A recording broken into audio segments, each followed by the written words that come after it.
원래 우리가 오후 예배라고 하는 것은 성경에는 사실 근거가 없어요. 원래는 황혼 예배예요. 무슨 예배요? 황혼 예배. 저녁 예배예요. 저녁 예배.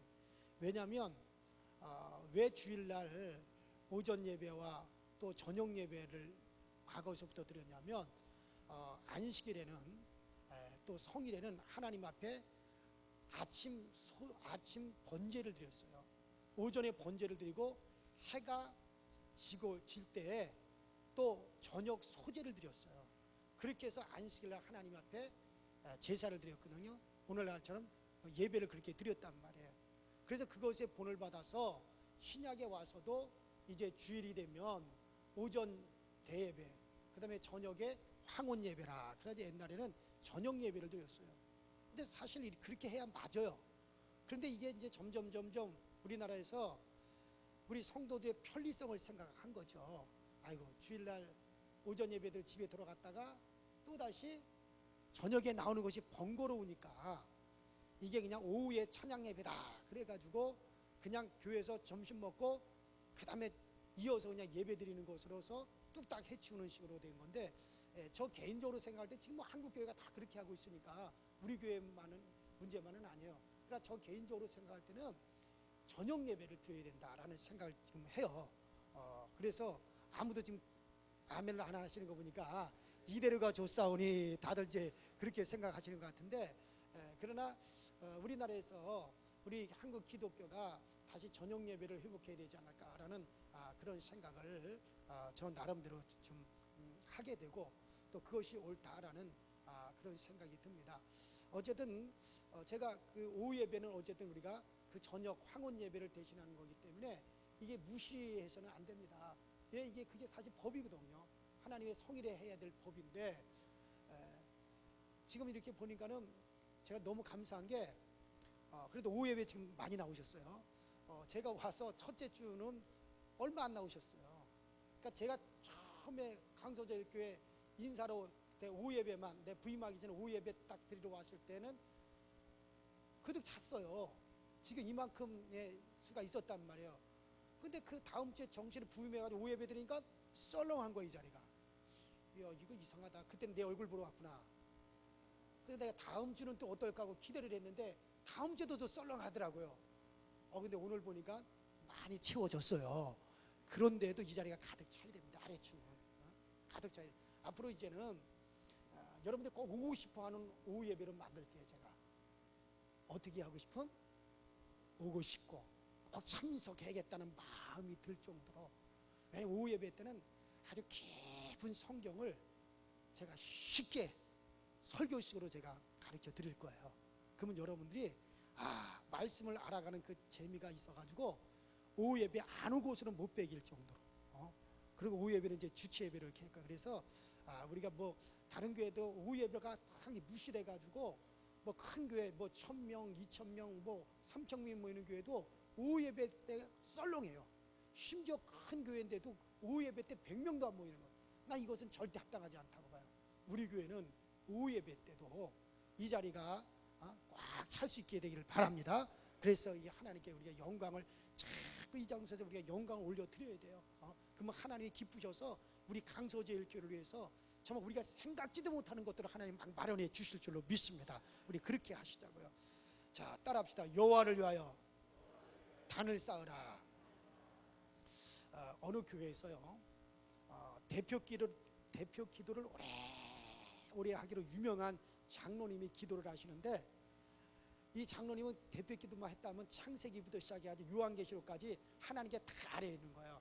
하나님께서 천지를 창조하시고 노아 시대 때 하나님께서 노아의 가정을 보살펴 주시고 아브라함을 하나님께서 불러주시고, 그래서 우리도 하나님 이렇게 불러주셨고, 그래가 쭉 넘어가다 그 다음에 모세 때로 넘어가서 모세에게 하나님께서 거룩하라 말씀하셨는데 거룩하지 못했는데 우리가 또 거룩하게 해주시고, 또 쭉 넘어가서 다윗 시대로 넘어가가지고 다윗에게 용맹한 것처럼 우리도 이렇게 용맹하게 하여 주시고, 쭉 넘어가다가 그 다음에 말라기까지 가서 돋는 해처럼 하나님 힘있게 우리가 돕게 하여 주시고, 그 다음에 또 이제 공간복음을 지나서 그 다음에 또 서신서를 지나서 요한계시록까지, 그래서 우리 모두가 아멘 주 예수여 오시옵소서. 성경을 창세기부터 시작해 요한계시록까지 설교만 기도만 했다면 이 장로님은 쫙 읊는 거예요. 그래서 교인들이 아주 이 장로님이 기도만 했던 너무너무 그냥 기도를 오래 하시는데, 한 번은 이 장로님이 또 대표 기도를 하시는데, 이 장로님이 창세기부터 요한계시록까지 거창하게 줄줄줄줄줄줄줄줄 지금 훑어 가시는 거예요. 하나님 앞에서 한참 기도를 끝내고서 눈을 딱 떠보니 세상에 목사님만 남고 나머지 교인들은 싹 벌써 없어져 버렸어요. 그래가지고 목사님 이거 도대체 어떻게 된 일입니까 하고 물어봤더니 목사님께서 하시는 말씀, 예 장로님, 노아 홍수 때 이미 다 떠내려가 버리고 없습니다 그러시더래요. 기도는 하나님과 통하면 되는 거예요. 그러니 이 성경 얘기 안 해도 됩니다. 이 성경 누가 제일 잘 알아요? 목사가 아니라 하나님이 제일 잘 아시잖아요. 누가 기록한 거예요? 하나님이 기록한 게 하나님한테 알려드릴 필요가 없어요. 우리가 하나님한테 알려드리지 않아도 하나님 알아요, 몰라요? 다 알아요. 그러니까 기도 시간에 성경 얘기하지 마시고 우리 구할 것을 믿음으로 구하면 되는 거예요. 그래서 우리보다 더 잘 아시는 하나님 앞에 뭐 성경이 이렇고 저렇고 우리가 기도할 때 그렇게 할 필요 없어요. 또 말 많이 한다고 하나님이 들으시는 게 아닙니다. 고린도전서 4장 20절에 하나님의 나라는 말에 있지 아니하고 오직 어디에 있느니라? 능력에 있느니라. 행함의 능력, 실천의 능력, 그 다음에 성령으로 말미암아 행할 수 있는 능력의 역사, 이런 데 있는 거예요. 그렇기 때문에 정말 여러분들 모두가 문제 앞에서 괴로워하는 자가 아니라 말씀을 듣고 깨닫기만 하면 우리 모두가 힘을 얻게 되어집니다. 아멘. 말씀을 듣고 깨닫기만 하면 영적인 힘이 온다니까 내 영혼에서부터 힘이 나오기 시작하는 거예요. 그래서 정말 우리가 문제도 해결받게 되어지고, 그리고 죽고 싶은 자가 살고 싶은 마음이 들게 되어지는 거예요. 뭐 할 때? 말씀을 듣고 깨달았을 때 그 깨달음이 내 안에 탁 오게 되면 내 영혼에 벌써 힘이 주어지기 시작하는 겁니다. 여러분들 에스겔 골짜기 마른 뼈들이 꽉, 에스겔의 골짜기에 마른 뼈들이 꽉 깔려 있었습니다. 그 마른 뼈들을 어느 의사가 살리겠습니까? 그런데 하나님께서 에스겔서 37장 4절에 보니까 하나님의 말씀을 대언했단 말이에요. 하나님의 말씀을 대언하면서, 그러면서 이 에스겔에게 하나님이 뭐라 그러십니까? 너는 나의 말을 이 뼈들을 향하여 대언하라. 그래서 여호와의 말씀을 들을지어다 그러면서 에스겔이가 마른 뼈들을 향해서 막 하나님 말씀 외쳤어요. 근데 세상에 그 하나님 말씀을 대언하니 생기를 불어넣으시고, 그리고 뼈들이 하나씩 하나씩 뜯어 맞춰져 가지고 사람의 형태를 갖추고, 뼈들이 붙고 그 위에 심줄이 생기고 그 위에 살이 덮이고 피부가 생기고, 그리고 거기에 생기가 들어가서 그것들이 일어나가지고 큰 군대를 이루었더라.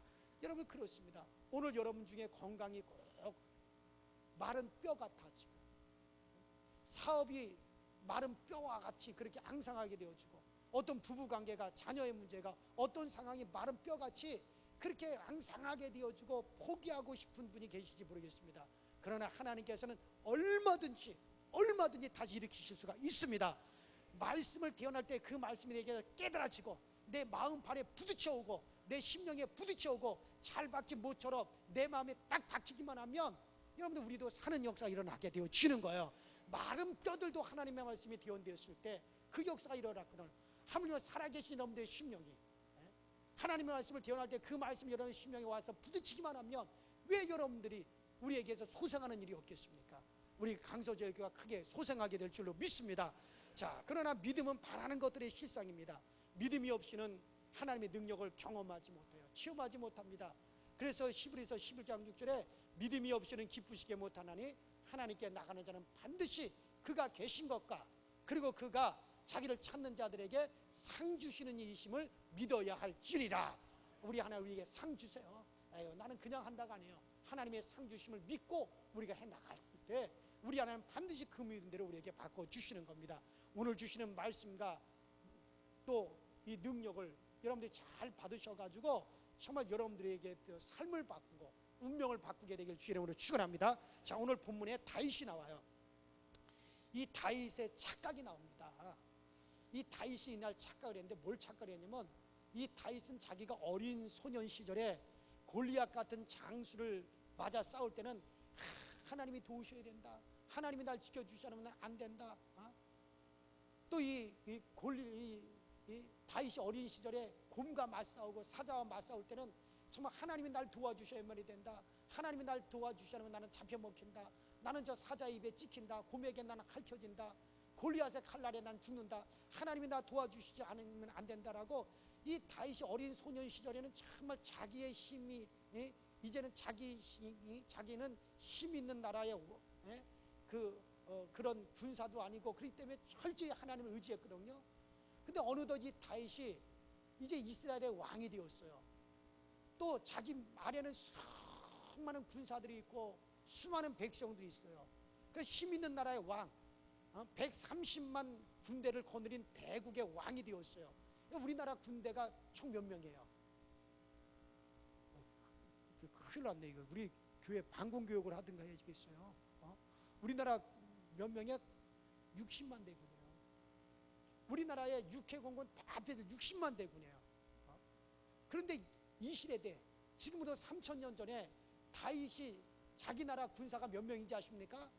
130만. 지금 우리나라의 육해공군의 군사의 숫자보다 배가 넘는 군사력을 가지고 있었어요. 그러니까 이때 다윗이 다스렸던 나라가 어마어마하고요. 그때 당시에는 주변 나라를 다 지배하고 애국까지 지배할 정도로 아주 막강한 나라를 이 다윗이 이뤘단 말이에요. 통일 왕국을 이뤘고 대제국의 대왕이 되었어요. 이 다윗이. 그래서 이 다윗은 자기가 이제는 힘이 있는 왕이 되었고 대국의 왕이고 모든 주변 나라들은 별 볼 일 없는 나라이기 때문에 이제는 하나님께서 날 도와주시지 않아도 자기 힘으로 얼마든지 주변 나라를 갖다 제패하고 대제국을 이룰 수 있다. 옛날에는 내가 하나님 나 도와주지 않으면 안 돼요. 하나님 도와주지 않으면 나 사자에게 물려가요. 하나님 나 도와주지 않으면 저 골리앗의 칼에 나 쓰러져요. 하나님이 필요해요. 그리고 하나님하고 그렇게 하나님만을 바라보고 하나님만 매달렸던 다윗이 어느 날인가 착각을 하기 시작했어요. 야, 내 수하에는 수많은 장수들이 있고 내 그 밑에는 나를 도와주고 나를 보호할 수 있는 군사가 130만 명이나 있다.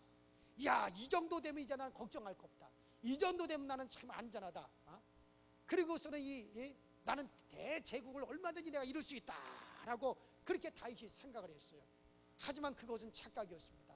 옛날에는 하나님하고 예배 때도 하나님하고 그렇게 하나님을 의지하고 기도했던 다윗이 근데 지금은 자기 숫자 많은 백성이 있고 내 아래는 많은 군사력이 있다. 그래가지고 인구조사를 시킵니다. 야, 내가 다스리는 이 나라에 얼마나 많은 백성이 있는지 내가 위급할 때 얼마나 많은 사람들을 군사로 내가 동원할 수 있는지 그리고 지금의 군사 숫자가 얼마 있는지 인구 조사를 해라 그런 거예요. 그때 선지자라든가 주변 사람들이 임금님 그러지 마십시오. 지금도 임금님이 하나님이 도와주시면 얼마든지 모든 것을 다 쓸 수 있는 분이신데 무엇하러 인구 조사를 하고 무엇하러 군사들을 갖다가 조사를 하고 무엇하러 그렇게 하려고 합니까? 사람을 의지해서는 안 됩니다. 그러니까 다윗이 시끄러! 내 아래 군사가 얼마나 많은지 나 조사해야겠다. 내가 나라가 어려울 때 내가 긴급하게 내가 착출할 수 있는 인구가 몇 명인지 내가 알아봐야겠다. 그러면서 강제로 인구 조사를 시켰어요. 이게 다윗이 착각을 한 거죠. 그래서 하나님이 그 모습을 보면서 하나님이 크게 진노하신 거예요. 그래서 하나님께서 다윗에게 크게 진노해가지고 그래 너 다윗 아주 교만해졌구나 안 되겠다. 그래서 하나님께서 온역을 내리셨어요. 전염병을 내리셨어요. 그래서 전염병을 내려가지고 3일 만에 7만 명의 군사가 쓰러집니다. 몇 명이 쓰러졌어요? 7만 명이 쓰러져요. 다윗은 그 순간에 다윗이 아찔했습니다. 야, 이게 내 계획대로 되지 않는구나. 내 생각대로 되지 않는구나. 하나님의 심판의 채찍, 하나님의 심판의 채찍의 천사가 내려와가지고 단과 부엘세바 쪽으로 손을 쫙 펴니까 단과 부엘세바 쪽에 있는 막 군사들이 막 백성들이 막 쓰러지기 시작하는 거예요. 전염병이 막 쓰러지기 시작하는 거예요. 그래서 사흘 동안에 7만 명이 희생이 되어버렸어요. 7만 명이 쓰러졌습니다. 그러나 아직까지 하나님의 심판이 끝나지 않았습니다. 이제 재앙을 내리는 천사가 예루살렘 쪽을 향하여 손을 쫙 펴려 그래요. 이제 예루살렘 쪽을 향하여 손을 쫙 펴면 이제 예루살렘 쪽에 있는 막 백성들과 군사들이 다 쓰러져서 죽을 판이에요. 이제 전염병이 예루살렘 쪽으로 이제 쳐들어가는 것입니다. 여러분들 목욕탕에는 더운 물 콧가, 찬물 콕이 있어요. 그래서 더운 물 콕을 탁 열면은 뜨거운 물이 촤촤촤촤 쏟아지는 거고, 또 찬물의 콕을 탁 열면 거기서 찬물이 콸콸콸 쏟아지는 거예요. 마찬가지입니다. 하나님이 한 손에는 축복의 콕이 있고, 그래서 그 하나님의 축복의 콕을 갖다 열면 우리 가운데 축복이 쏟아지는 거예요. 또 하나님이 한쪽의 손에는요 재앙의 콕이 있어가지고, 하나님께서 그 콕을 여시면 그 집은 아무리 애쓰고 그 사업은 아무리 애를 써도 안 될 수밖에 없는 겁니다. 하나님께서 부리시는 천사들도 한편에는 하나님의 축복을 배달하는 천사가 있고, 한편에서는 정말 하나님, 다른 한편은 심판의 채찍을 들고 그것을 전달하는 천사들이 있단 말이에요. 여러분과 저의 가정에는 하나님의 축복을 전달하는 천사들만 방문하기 바랍니다. 하나님의 진노를 갖다 배달하는 천사는 절대 없기를 바랍니다. 우리 교회도 마찬가지예요. 그래요, 여러분들. 자, 이제 예루살렘 수도는 망하게 생겼어요. 이제 단과 부엘세바 쪽으로 하나님의 천사가, 하나님의 재앙을 내리는 천사가 손을 쫙 내뱉더니 단과 부엘세바 쪽에 7만 명이 죽어버렸어요. 이제 그 천사가, 재앙을 내리는 천사가 딱 방향을 바꿔가지고 어느 쪽을 향해서, 내가 2시간 전에 얘기했습니까? 1시간 전에 얘기했습니까? 지금 2분 전에 얘기한 걸 지금 잊어버리면 어떡해요? 저는 절대 물어볼 때 그 전에 답을 가르쳐 드리기 전엔 절대 질문을 하지 않아요. 내가 조금 전에 예루살렘이라는 얘기를 했잖아요. 자, 이제 이 천사가 단과 부엘세바 쪽으로 손을 내밀어 7만 명이 해상됐어요. 이제 방향을 딱 봐가지고 어느 쪽을 향해서, 그렇죠, 빨리 그렇게 나와야지 알아요. 예루살렘 쪽을 향해서 손을 착 내밀었어요. 이제 하나님의 재앙을 내리는 천사가 예루살렘 쪽을 향하여 이제 딱 손을 펴면은 이제 예루살렘 쪽에서 이제 수많은 사람들이 희생을 할 수밖에 없는 그런 상황이 되었어요. 다윗이 그것을 보고서는 다윗이 그냥 아이고 안 되겠다, 이거 안 되겠다, 이거 큰일 났다. 그래서 납작 다윗이 엎드립니다. 그런데 그때 하나님께서 7만 명의 시체를 보시고서는 하나님의 마음이 다 바꾸신 거예요. 하나님이 마음을 다 바꾸셔서 천사를 향해 말씀하셨습니다. 관둬라, 그만 됐다. 예루살렘을 향하여 손을 쫙 내밀어 이제 재앙을 내리려고 하는 천사를 향하여 하나님이 그만 됐다, 너의 손을 내려라, 네 손을 거두어라. 그래서 이제 전염병이 멈추고 있습니다. 그러나 하나님께서 천사에게 다 끝났다, 이제 올라오너라 라고 말씀하지 않으셨어요. 천사를 하늘나라로 데려가지 않고 그냥 그대로 가만히 거기에 세워두시는 겁니다. 왜냐하면 상황을 보시려고. 뭘 보시려고? 상황을 보시려고. 전염병은 멈췄지만 그 재앙을 내리는 천사를 철수시키지 않고 그대로 그냥 서 있게 만드셨습니다. 이게 무슨 뜻입니까? 다윗의 반응을 보려고 그러는 거예요. 다윗이 어떻게 하나? 다윗이 어떻게 하나? 그 다윗의 지금 반응을 하나님께서 보시는 겁니다. 이스라엘 백성들의 반응을 지금 하나님이 보시는 겁니다. 하나님께서 지금 마침표가 아니라, 따라합시다, 쉼표다. 지금 재앙을 마친 게 아니에요. 잠깐 하나님께서 쉼표예요. 쉬고 있는 겁니다. 여러분, 우리나라가 전쟁이 끝났습니까? 전쟁 중에 있습니까? 지금 얘기가 또 틀려요. 아무래도 방공교육을 해야 될 것 같아요. 나는 제 어렸을 때 방공교육을 많이 받아가 지금도 간첩이 어디 있나 지금 살피고 있어요. 저는. 저희 누님은 간첩을 잘못 신고해가지고요, 면회 온 사람을 갖다 간첩으로 신고해가지고 아주 그 지역이 다 뒤집어진 적이 있어요. 저희 어렸을 때 저희 아버지가 직업군인이었거든요. 강원도 철원에서. 우리나라는 전쟁이 멈춘 게 아니에요. 지금 종전된 게 아니에요. 종전, 전쟁이 끝난 게 아니라 정전이에요. 정전. 잠시 전쟁을 어떻게 한 거예요? 쉬고 있는 거예요. 아직까지 전쟁 중이에요. 우리가 착각하면 안 됩니다. 언제든지, 아직 종전선언이 된 게 아니에요. 지금까지 우리나라는 전시 중에 있어요. 자, 멈춘 게 아니죠. 지금 잠깐 멈춰 있는 것이지 끝난 게 아니에요. 지금 마찬가지입니다. 이 다윗, 지금 이 상황도 지금 하나님이 재앙을 멈춘 게 아니에요. 재앙이 끝난 게 아니에요. 잠시 지금 정전과 같이 잠시 하나님께서 멈춰 있어봐라, 다윗이 어떻게 하나 두고 보자, 반응을 보시려고 잠시 지금 하나님이 멈춰서 거기 세워두신 겁니다. 자, 하나님께서 다윗을 불쌍히 여기시는 거예요. 그래서 영안을 열어주시니 여부스 사람 아라우나의 타작마당에 탁 지금 재앙을 잠시 중단하고 서 있는 천사의 모습이 다윗의 눈에 영안을 탁 열어주니까 그 모습이 딱 보여지는 거예요. 천사를 보게 합니다. 그래서 아라우나의 타작마당에서 하나님의 다음 명령을 기다리는 천사를 보고 다윗이 그 앞에서 버들버들 떨고 있습니다. 130만 명의 군사를 자랑했지만 3일 만에 7만 명이 쓰러졌으니 두 달이면 140만 명이 그냥 다 쓰러지고 마는 겁니다. 그러면 자기가 자랑하고 의지하는 군사는 한 명도 없게 됩니다. 그리고 성사학자들의 말에 의하면 이때 당시 죽은 7만 명의 백성이 이게 모두가 다 군사들이라는 거예요. 군사들. 다윗이 그냥 힘을 자랑했던 그 군사들. 이제는 나는 하나님 의지하지 않아도 되겠네. 나에게는 130만 명의 군사가 있으니까 그들이 얼마든지 날 지켜주니까 나는 걱정 없네 하고 다윗이 그렇게 교만했을 때 그 군사가 7만 명이 3일 만에 쓰러진 거죠. 다윗이 아찔해가지고 하나님 앞에서 회개하는 겁니다. 하나님 제가 잘못했습니다. 내가 교만했습니다. 하나님 죄는 제가 지었는데 이 연약한 백성들이 무슨 죄가 있습니까? 악한 일은 내가 했는데 착각은 제가 했는데 이 불쌍한 약물이 이 백성들이 무슨 죄가 있다고 저들에게 벌을 내리십니까? 차라리 저와 제 아비집을 제 친척집을 하나님 차라리 나와 내 아비집과 내 친척집을 치시고 그들을 멸하십시오. 나를 멸하십시오. 그리고 이 백성은 제발 좀 하나님 이 백성들이 무슨 죄가 있습니까? 이 백성들은 살려달라고. 이 백성들이 불쌍한 백성 아닙니까? 그럼 막 가슴을 치고 다윗이 엉엉하고 막 우는 거예요. 아라우나의 타작마당 앞에서 천사를 바라보면서 뭐가 울부짖었습니다. 하나님께서는 다윗에게 그래도 다윗에게 하나님께서 응답하지 않았어요. 하나님은 다윗에게 응답하지 아니하셨어요. 왜? 아직까지 노가 풀리지 않으셔가지고 다윗과는 다정다감하게 이야기하기 싫으셔서 가시라고 하는 선지자를 보냈어요. 다윗아, 나 아직까지 너하고 대화하고 싶지 않다. 그래서 하나님께서 중간에다가 가시라고 하는 선지자를 보내가지고 다윗에게 전달을 해라. 다윗에게 가서 전달을 해라. 그래서 이 가시라고 하는 선지자가 다윗 왕에게 말을 합니다.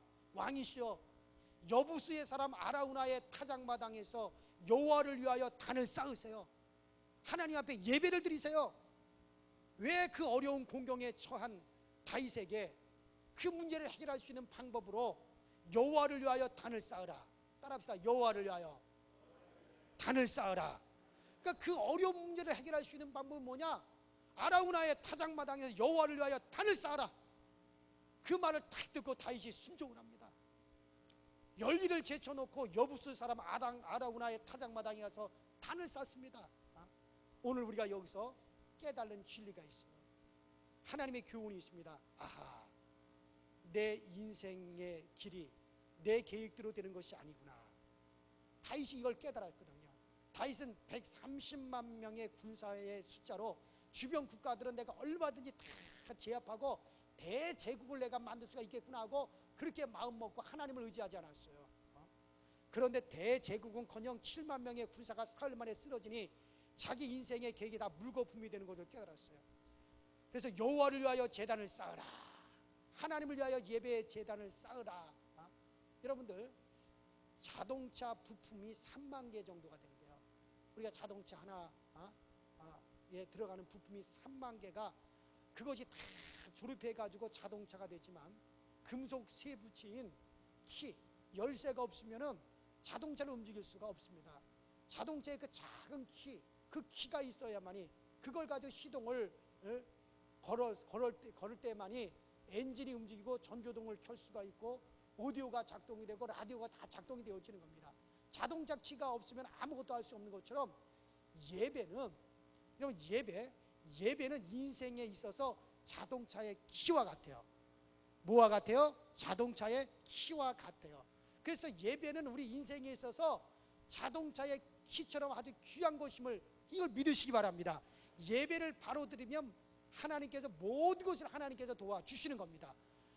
예배를 바로 드리면은 하나님이 우리를 모든 것을 도와서 우리가 굳게 서게 되지만 예배를 게을리하게 되면 모든 것이 다 여러분 흔들리게 되어져 있습니다.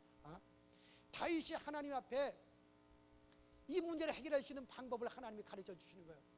그러면 그 문제를 해결할 수 있는 방법이 뭐냐? 다윗아, 너 아라우나의 타작마당에서 나한테 한번 뜨겁게 예배 한번 드려봐라. 언제부턴가 다윗이 예배가 게을러지고 예배가 시큰둥하고 예배 드릴 때 감동이 없고 예배 드릴 때 감화가 없고 모두 형식적으로 변화가면서 다시 교만해지고 착각을 하게 되고 이런 불상사가 와서 7만 명이 쓰러져 죽는 이런 사건이 벌어졌다는 말이죠. 여러분 그래요. 그래서 하나님께 그 모든 문제를 해결할 수 있는 방법이 뭐냐? 너 한번 하나님 앞에 예배를 뜨겁게 하나님 앞에 드려봐라. 그런데 왜 하필이면 아라우나의 타작마당에서 예배를 드리라고 했을까요? 여러분 아라우나의 타작마당이 거기 어딘지 아세요? 아시는 분들은 다 알 텐데요. 여러분들 아브라함이 자기 아들 이삭을 갖다가 제물로 올려놓고 하나님 앞에 제사를 드리던 장소가 어디예요? 모리아산이죠. 거기가 모리아산이에요. 그 모리아산이 나중에 뭐가 돼요? 거기에 바로 예루살렘 성전이 세워지잖아요.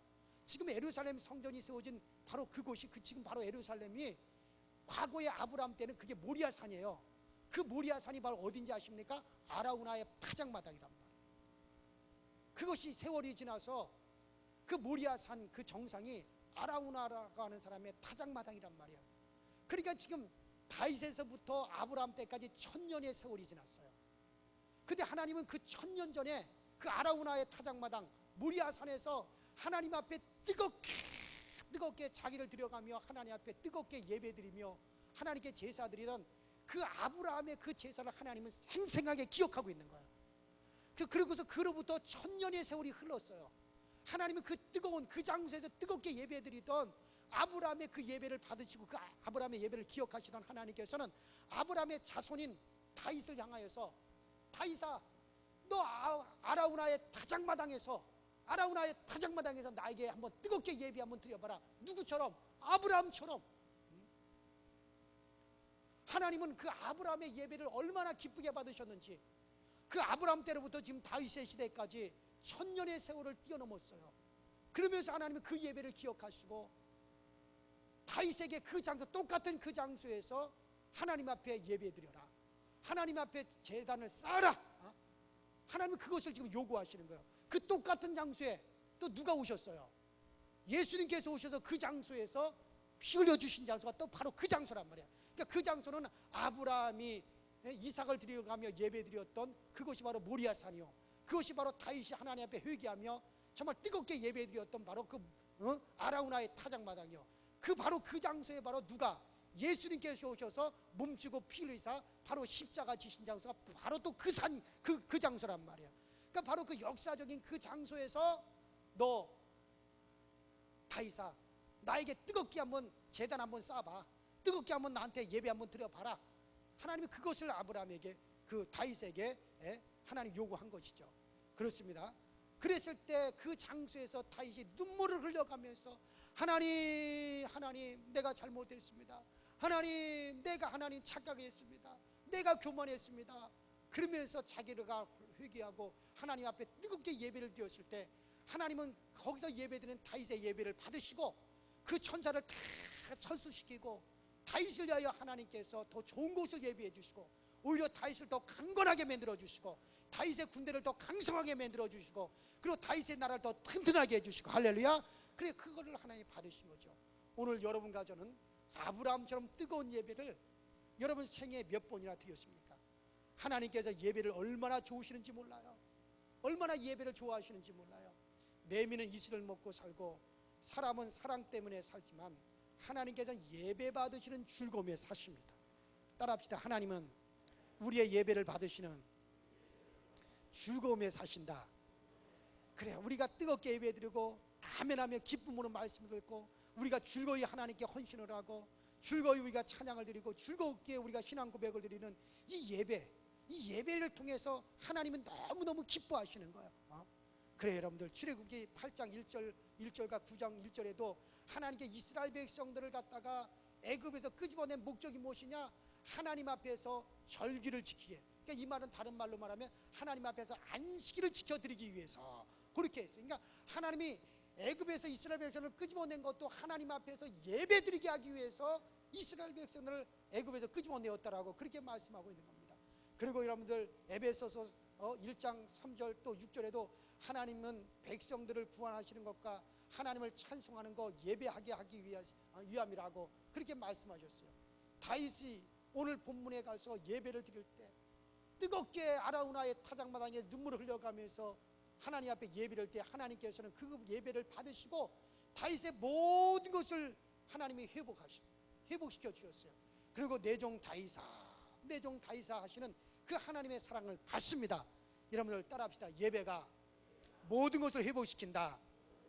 그래 여러분들, 하나님께서 우리가 예배 드릴 때 즐거워하십니다. 아주 기뻐하십니다. 예배가 모든 것을 여러분들 회복하는 거예요. 부모는 자녀가 효도할 때 살맛이 나는 거예요. 자녀가 성공해도 부모를 생각하지 않으면 부모는 참 스트레스 받게 됩니다. 자녀가 부모를 생각하고 마음을 쓰면 그 부모는 살맛이 나는 겁니다. 우리가 사는 것이 바빠서 하나님을 잃어버리면 하나님은 인생을 볼 맛이 나지를 않으시는 거예요. 우리가 하나님을 향하여 예배를 잘 드리면 하나님께서 참 즐거워하십니다.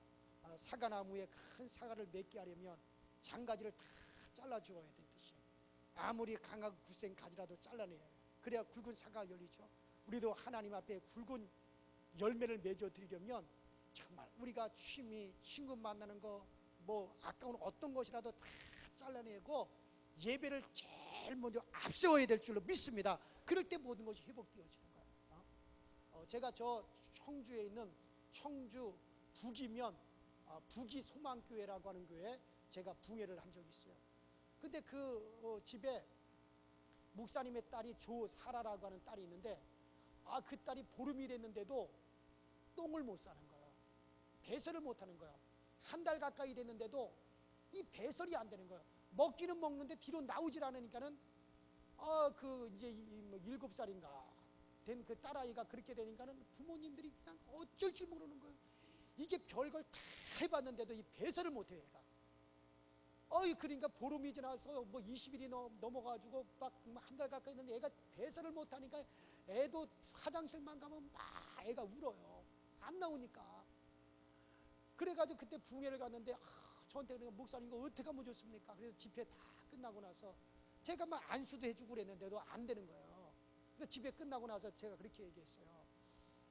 예배는 모든 걸 회복하는 힘이 있습니다.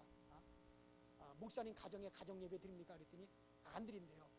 목사님 매일 새벽 예배 드리죠. 뭐 또 속회 예배 드리죠. 그 다음에 또 주일 1부 예배 드리죠. 2부 예배 드리죠. 오후 예배 드리죠. 또 뭔 예배 드리죠. 목사는 예배 속에 살고 있는데 또 가정에 와서 또 무슨 예배를 드립니까? 아닙니다. 가정 예배는 가정 예배대로 하나님이 받으시려고 그러는 뜻이 계십니다. 그렇게 제가 얘기를 했어요. 그래서 제가 우리 가정에서는 가정 예배 드립니다. 목사 가정에도 애들과 제 아내랑 다 불러놓고 그날은 내가 설교 안 합니다. 제 아내가 설교하고 그날은 내가 기도 안 합니다. 우리 두 자녀들 중에 하나가 기도를 하고 저는 주로 말씀을 듣고 나중에 축도만 합니다. 가정 예배를 한번 드리십시오. 가족 식구들이랑 다 모여서 가정 예배를 한번 드리십시오. 그래서 이분이 가정 예배를 드리는 거예요. 그래서 하루가 지나고 이틀이 지나고 3일이 지나고 4일이 지났는데 가정 예배를 갖다가 5일째인가 가정 예배를 딱 마치고 났는데 이 애가 갑자기 엄마 나 화장실 가고 싶어 그러대요. 화장실 딱 갔대요. 그래서 엄마 소리를 질러가지고 무슨 일인가 막 뛰어가더니 세상에 변기통에 가득 차게 싸놓은 거예요 이게. 와, 그래가지고 변기통에 가득 차게 애가 폐설을 한 거예요. 이게 7살짜리가. 그래가지고 그걸 보고 그냥 춤을 췄다는 거예요. 그 저한테 전화가 왔더라고요. 목사님 정말 목사님 말이 맞았어요. 가정 예배를 드리고 났더니 세상에 그 문제가 해결이 됐다고. 여러분 그래요. 하나님께서는 예배 중에 역사하여 주시는 거예요. 그런 역사 참 많이 경험하거든요. 저도 제가 목사지만은요 참 저는 예배를 귀중히 여겨요. 저희 가정에서도 예배. 요새는 이제 아들 딸도 시집가고 아들은 밖에 나가서 생활하고 그래서 제 아내하고 둘만 있어서 참 예배드리기가 좀 그렇잖아요. 서로 둘이 마주보고 뭐 설교하고 기도하고 또 뭐 서로 기도하고 뭐 하자니 좀 그래 쑥스러워서 뭐 가끔 요새 내가 하나님께 회개하는 거 하나님 그 예배를 갖다 기도회로 요새는 바꿨는데 이것도 다시 회복해야겠다. 둘이서라도 얼마든지 가정 예배 드릴 수 있잖아요. 그래서 저희들도 가정 예배를 드립니다. 정해놓은 게 있어서. 왜냐하면 예배가 그렇게 소중하기 때문에 그런 거예요. 여러분 예배를 귀히 여기시기 바랍니다. 아멘 소리 어째 시원찮아요. 하려고 노력이라도 해보세요. 지금 가서 당장 하라는 얘기 아니에요. 예배가 참 얼마나 이 예배가 소중한지요. 나중에 예배에 대해서 따로 제가 여러분들에게 말씀드릴 기회가 있겠지만은 예배가 그 정도로 예배가 소중해요. 저는 그래요. 물론 제가 교회 모든 예배 다 참석하고 새벽 예배도 마찬가지예요. 새벽 예배도 제가 월요일 날은 어떨 때는 제가 아침부터 시작해가지고 쭉 주일날 하루 종일 있다가 가면은요 이게 잠이 바로 안 와. 이게 피곤할수록 잠이 빨리 와는데 잠이 안 와가지고 오히려 주일날 저녁에는 오히려 1시, 2시까지 잠을 못 잘 때가 있어요. 너무 피곤하면. 그러다가 뭐 깜빡 새벽기도 못 나와요. 주일 월요일 날 아침에. 그렇지 않으면 새벽기도 나오더라도 막 정신이 빙빙빙 돌아요. 그래서 어떨 때는 가끔 내가 월요일 날은 새벽기도를 빠질 때가 있어요. 그러나 그 전에는 내가 새벽기도 빠지나 이 천재지변이 일어나가지고 오는 길이 막히지 않는 이상은 내가 특별한 일, 뭐 붕해를 간다든가 외국에 나갈 일이 있어서 특별히 선교하는 일이나 붕해 나가는 일이 있을 때는 내가 새벽기도 빠지는 일이 있었지만 그 전에는 제가 새벽기도를 빠지지 않아요. 왜냐하면 모든 예배는 다 귀하기 때문에. 그래, 아멘 소리가 자꾸 적으면 안 돼요. 못하더라도 아멘 하다 보면 할 수 있도록 하나님 여건 만들어 주신다니까요. 그래서 우리는 모든 예배를 귀히 여겨줘. 여러분 참 모든 제가 우리 교회 와서 너무 감사한 건 뭐냐면 속회 보고서를 제가 이렇게 보거든요. 야, 속회 보고서에 이번 주는 한번 보자. 아직까지 확인 안 했는데 와, 이번 주에는 하나도 빠진 데가 없네. 이게 딱 한 군데 있구나. 두 군데 있네. 자세히 보니까 세 군데래. 뭐라 지난주에는 한 군데가 두 군데밖에 없었는데 제가 놀란 거죠. 우리 지금 100석이 넘거든요. 그런데 거의 속회 예배가 다 드려진다는 거예요. 지금 조금 찔리는 분들은 목사님 그거 우리 가정에서 드린 게 아니라 교회 와서 그냥 이렇게 대충 한 건데 그래도 했다는 게 얼마나 중요한 거예요. 다른 교회에서는요 어떤 교회는 3분의 1, 어떤 교회는 절반가량 보고가 들어오잖아요. 왜? 못 드리니까. 이것만 해도 벌써 우리 교회가 대단한 교회인 줄로 믿습니다. 그러니까 이게 끊임없이 지속돼야 되고 정말 가능하면 속회 예배도 가정에서 드리면 좋지만 그러지 못할 때는 교회에 와서라도 정말 속도원들이 함께 같이 기도하고 찬송하고 잠깐 말씀 듣고 헌금하더라도 정말 여러분들이 우리에게 주어진 예배는 다 여러분들이 소중하게 여기시기를 바랍니다. 그래요. 여러분들 우리가 예배 드릴 때 하나님은 기뻐하십니다. 흐뭇해 하십니다. 생신상을 받으신 부모님 중에 생신상에 조기도 올라오고 사탕도 올라오고 맛있는 과일도 올라오고 생신상을 다 차려줬어요. 그 생신상 받으신 부모님들 중에 이거 다 내 것이다. 절대 손대지 마라. 이 손대는 놈들이 있으면 가만 안 놔둔다. 닭고기도 내 거, 돼지고기도 내 거, 쇠고기도 내 거, 과일도 내 거, 사탕도 내 거. 아무도 손대지 마. 손대면 혼날 줄 알아. 그리고 혼자 드시는 분 계세요? 아무도 없어요. 부모님은 우리에게 다 나누어 주십니다. 부모님이 생신상 받으시더라도 고기도 나눠주고 과일도 나눠주고 손주들한테 나눠주고 다 너희들 먹으라 다 나눠주는 거예요. 하나님도 마찬가지예요. 하나님도 우리가 하나님께 예배를 드리면 하나님 혼자 꿀떡꿀떡하고 하나님 혼자 다 잡수시는 게 아니라 따라합시다. 우리에게 나눠주신다. 우리가 하나님께 예배를 통해 영광을 올려드리잖아요. 그러면 하나님께 그 영광 다 취하시는 것이 아니라 우리에게 그 영광을 나누어 주시는 거예요. 그래서 예배 드리는 자를 하나님이 축복하시고 예배 드리는 자를 하나님은 복되게 하여 주시고 하늘 문을 열어서 우리를 축복하여 주시는 겁니다. 그런데 가장 먼저 주시는 축복이 뭡니까? 하나님께 진노를 푸시고 우리를 용서해 주십니다. 바로 다윗이 하나님 앞에 뜨겁게 아라우나의 타작마다 예배를 드렸더니 하나님이 진노를 싹 부르시고 모든 것을 회복시켜 주시고 모든 것을 용서해 주시잖아요. 그래요. 여러분들 월화수 목금 토일을 살면서 나도 모르게 죄악의 먼지가 묻어버리고 정말 밀린 때처럼 그렇게 우리가 지저분해질 수도 있는데 월화수 목금 토일을 살 때 너무 바빠서 진실하지 못하고 진실한 회개 기도도 못하고 했는데 그러나 우리가 주일날 교회 나와서 하나님 앞에 진정한 예배를 드릴 때 그때 여러분 영혼이 깨끗해지는 거예요. 회복되어지는 거예요. 우리는 예배는 그런 힘이 있습니다. 예배는 회복의 능력이 있는 거예요. 이게 예배입니다. 주일에 성가대가 찬양할 때 정말 우리가 찬양을 하나님이 받으시고 그 찬양을 통해서 또한 우리가 깨끗해지고 설교를 들을 때 영혼이 깨끗해지고 성령의 불로 다 태워주시고 예수 그리스도의 피가 우리를 다 깨끗하게 씻어주시고 그래요. 그래서 우리는 그랬잖아요. 나의 죄를 씻기는, 그렇잖아요. 뭐밖에 없어요? 예수의 피밖에 없네. 예수의 피밖에 없네. 할렐루야. 그래요. 지금도 예수님의 피가 우리를 씻는 줄로 믿습니다. 에스겔서 20장 10절에 또 나는 그들을 거룩하게 하는 여호와인 줄을 알게 하려 하여 내가 그들에게 성일 안식일을 내가 주었느니 그들과 나 사이에 영원한 표중이 되리라. 하나님이 우리에게 왜 안식일을 주었느냐? 나 여호와는 너희를 어떻게 하는 자인 줄을, 깨끗게 하는 줄을 너희로 하여금 알게 하는 징표로 주었다는 거예요. 우리에게 이러한 주일이라고 하는 성일을 주신 것은 우리 주님께서 우리를 깨끗하게 하기 위해서, 그러니까 월화수목금 토일을 우리가 지저분하게 살고 더럽게 살고 내 영혼에 때가 많이 묻었다 할지라도 이 성일날 주일날 주님 앞에 와서 다 우리가 예배드리면 이것이 바로 우리를 깨끗하게 하는 표징이 된다는 거예요. 오늘 벌써 이 자리를 나갈 때 여러분 어떻게 돼가지고 나가는겨? 좀 자신 있게 좀 얘기해봐요. 어떻게 저가지고 나가요? 깨끗해. 권사님 나갈 때 깨끗해져야 안 닦아내죠. 집에 들어갈 때 기쁘게 들어가야 돼. 인상 쓰고 들어가셔야 돼요. 여기서 이렇게 얘기하고도 집에 갈 때 인상 쓰고 이게 집안 꼴이 이게 뭐냐, 며느리를 갖다 콩보듯이 볶고, 안 그러시죠? 깨끗해진 기쁜 마음으로 다 들어가야 돼요. 그래, 이 주일은 우리를 깨끗하게 하셨다는 표징이 된다 그랬어요. 그러니까 여러분들이 다 지금 집에 깨끗한 것으로 깨끗하게 들어가니 담대하게 돌아가시고, 하나님이 나 지키신다, 나 보호해 주신다, 하나님이 내 편이시다 확신 가지고 돌아가시면 요번 한 주도 복되게, 어떻게 해요? 복된 한 주가 되어질 줄로 믿습니다. 승리의 깃발을 휘날리는 한 주가 될 줄로 믿습니다.